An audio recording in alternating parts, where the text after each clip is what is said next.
Hot problems, question number 9. In the figure, DE intersects the sides of triangle ABC in points P and Q such that arc AD equals to arc DB and arc AE equals to arc AC. Show that angle PQC equals to angle BPQ. आपल्याला जे दिलेत पहिल्यांदा जे arc equal आहेत ते आपण लिहू. Arc AD equals to arc DB. म्हणजे half of measurement of arc AD equals to half of measurement of arc DB. आता half of arc AD बरोबर AD च्या हाफ कुठला आर्क येईल तर ते समजण्यासाठी आपल्याला पहिल्यांदा कन्स्ट्रक्शन करावं लागेल. मग कन्स्ट्रक्शन मध्ये आपल्याला काय येईल पहा.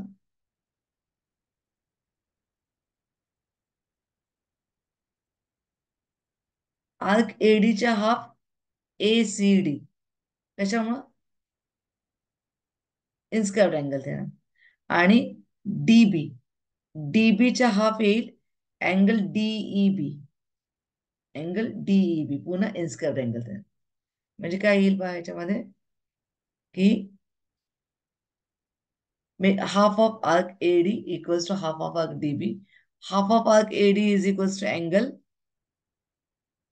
AD चा half angle ACD. DB चा हाफ येईल angle DEB by inscribed angle theorem. त्यांना आपण म्हणू एक्स. म्हणजे अँगल ACD एक्स आला आपला. अँगल DEB पण आपला एक्स आला. ओके. तसंच आपल्याला कुठले आर्क दिलेत इक्वल. आर्क AE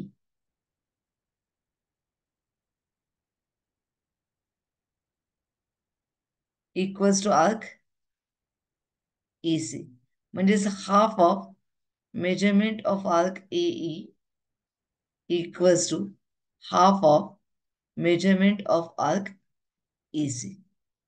AE चा हाफ इन्स्क्राइब्ड अँगल थिअरमने कुठला होईल अँगल B आणि म्हणजे अँगल ABE आणि EC चा half of measurement of arc EC काय होईल angle EDC inscribed angle theorem. मग half of arc AE equals to angle ABE angle ABE equals to half of measurement of arc EC equals to angle EDC. त्यांना आपण Y म्हणू. म्हणजे कुठले Y आले आपल्या इथं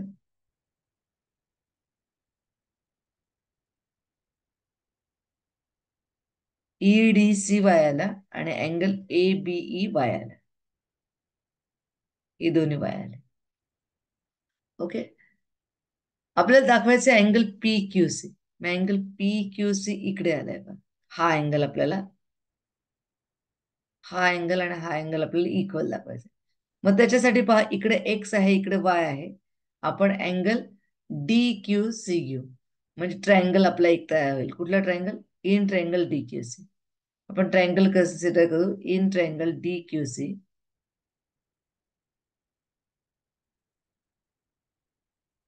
अँगल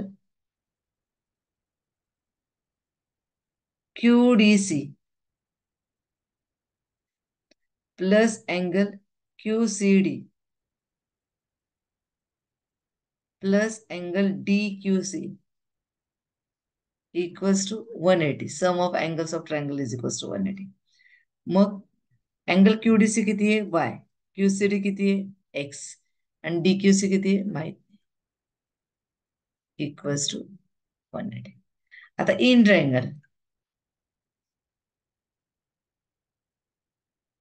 आपण ट्रायंगल PBE कन्सिडर करू. आता triangle PBE in triangle PBE angle PBE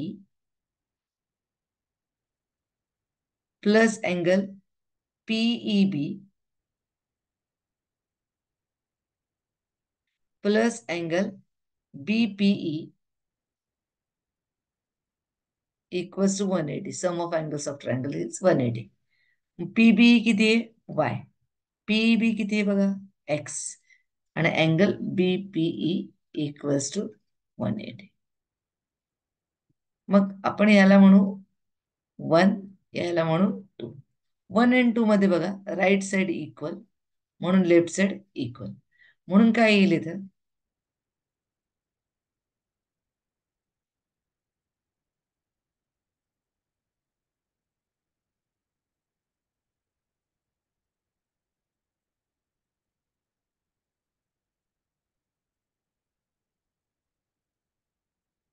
हे बघा, म्हणून इथे काय येणार आहे? From 1 and 2 right side equal म्हणून लेफ्ट साइड इक्वल, म्हणून येईल बाय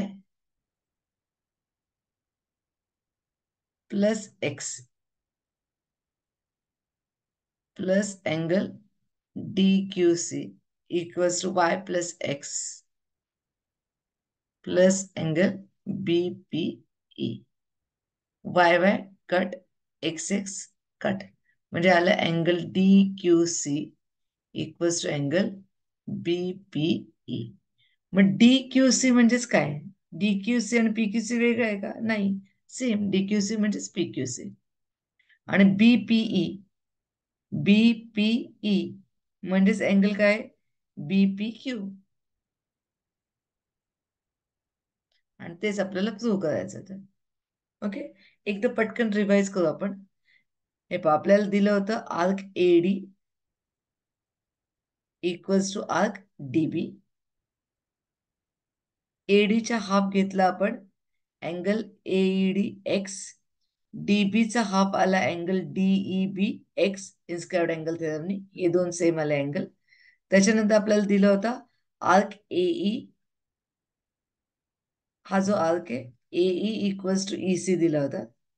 मग एईचा हाफ अँगल आला ए बीई त्याला, आणि अँगल सॉरी आर्क ईसीचा हाफ आला अँगल ईडीसी. मग arc AE equals to EC म्हणून त्यांचे हाफ पण सेम झाले, म्हणून अँगल हा जो आला एक ईडीसी वाय. तर मी अँगल ए बीई पण घेतला वाय, म्हणजे हे दोन अँगल इक्वल आले. मग नंतर आपण दोन ट्रायंगल कन्सिडर केले. तर दोन ट्रायंगल मध्ये एक triangle D Q C consider केला. डी क्यू सी मध्ये एक एक्स आणि एक वाय आहेच राहिलेला अँगल क्यू. तसंच इकडे पण आपण पीबीई ट्रायंगल कन्सिडर केला, त्याच्यामध्ये पण एक अँगल एक्स आहे एक अँगल वाय, म्हणजे राहिलेला अँगल काय आला? पी. म्हणजे हा पी आणि हा क्यू हे दोन्ही अँगल्स काय होतात? Same. Angle P Q C equals to angle BP Q. Okay.